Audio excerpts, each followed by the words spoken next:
Setiap habaib di Indonesia dilarang mengaku sebagai keturunan Nabi Muhammad SAW. Kira-kira berapa juta orang Islam Indonesia yang setuju?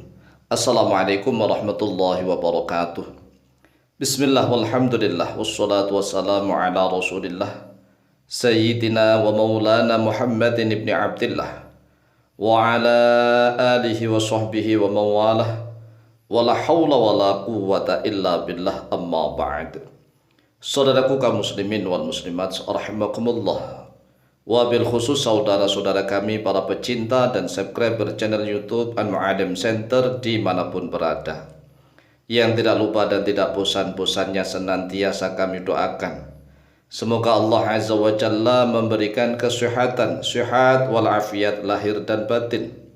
Semoga Allah Jalla Jalaluh memberikan rezeki yang melimpah ruah, harta yang barokah, menjadikan anak-anaknya anak-anak yang soleh dan solihah, dzurriyyahnya dzurriyyah yang thayyibah, hidupnya sukses, bahagia dan selamat di dunia dan di akhirat. Amin amin Allahumma amin.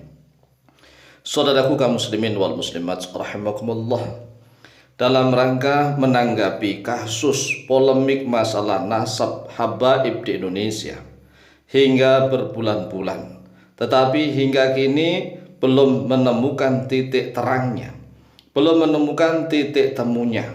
Bagaimana nih sebenarnya? Solusi apakah yang harus dilakukan oleh para pemegang kendali, para penentu kebijakan di negeri ini? Oleh sebab itulah ini ada usulan dari beberapa tokoh, dari beberapa kiai, bahkan juga dari beberapa ustadz, jamaah, kaum muslimin wal muslimat di Indonesia, yaitu usulan dari banyak pihak bahwa semua habaib dipersilahkan mengaku sebagai Bani Alawi atau mengaku sebagai keturunan Ba'alawi. Akan tetapi setiap habaib dilarang mengaku sebagai dzurriyyah Nabi Muhammad SAW atau mengaku sebagai cucu Nabi Muhammad SAW atau mengaku sebagai keturunan Nabi Muhammad SAW. Ini bahasa hukum ya. Jadi bahasa hukum yang diajukan adalah dilarang mengaku sebagai dzurriyyah. Dzurriyyah itu artinya juga anak cucu ya, keturunan. Jadi misalnya nih, kalau ada habaib yang ceramah berkuar-kuar mengaku-ngaku saya ini adalah dzurriyyah Nabi Muhammad SAW, dan orang yang mendengarkan itu diperbolehkan untuk menuntutnya begitu. Buktikan kalau memang Anda sebagai dzurriyyah Nabi Muhammad SAW. Kemudian bahasa hukum yang kedua, atau mengaku sebagai cucu Nabi Muhammad SAW. Ini ada dua kata. Yang pertama dzurriyyah, yang kedua mengaku sebagai cucu. Semisal ada oknum habaib yang ceramah di depan banyak orang mengaku saya ini adalah cucu Nabi Muhammad SAW, maka orang yang mendengarnya diperbolehkan untuk menuntutnya.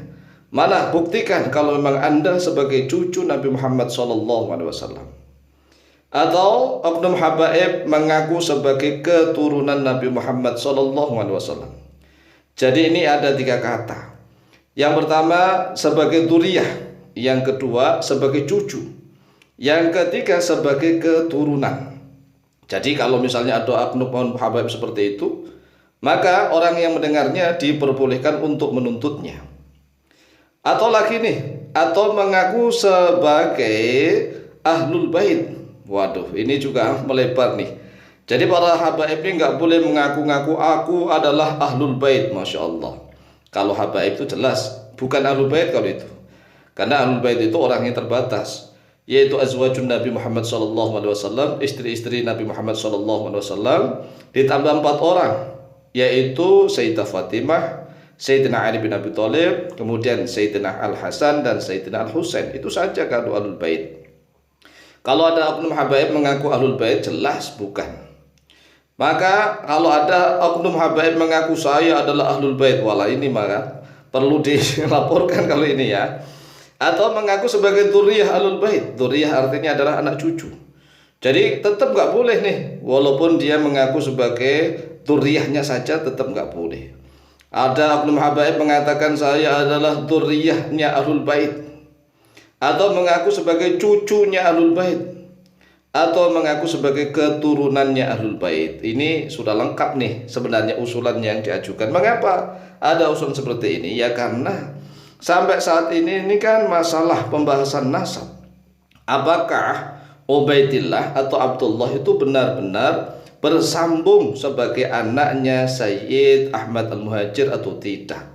Lah, kalau selama belum bisa dibuktikan ya dengan ilmiah, maka setiap habaib dituntut nih nggak boleh mengaku sebagai keturunan Nabi Muhammad SAW, nggak boleh mengaku sebagai cucunya Nabi Muhammad SAW, nggak boleh juga mengaku sebagai dzurriyyah cucu keturunan, nggak boleh sama sekali. Dan ditambah lagi nggak boleh mengaku sebagai Ahlul Bait, nggak boleh mengaku sebagai dzurriyyahnya Ahlul Bait, nggak boleh mengaku sebagai cucunya Ahlul Bait atau keturunannya Ahlul Bait. Ini nggak boleh. Nah, ini sebenarnya usulan bagus nih. Jadi semua habaib dipersilahkan mengaku sebagai Bani Alawi, mengaku sebagai keturunan Ba'alawi, silahkan begitu. Ini marga Ba'alawi, ya Alawiyah, Rabithah Alawiyah, sehingga mereka sebagai orang-orang Hadrami ya ataupun yang selain Hadrami nih mengaku sebagai Ba'alawi, Bani Alawi, silahkan.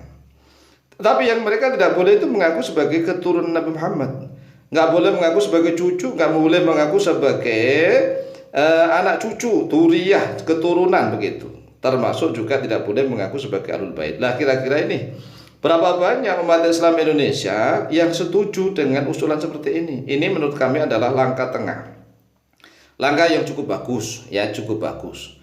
Jadi dipersilahkan nih Rabithah Alawiyah mencatat para anggotanya, orang-orang dari Yaman, dari Hadramaut Yaman misalnya, atau orang-orang Arab lainnya, silahkan dicatat sebagai suatu anggota.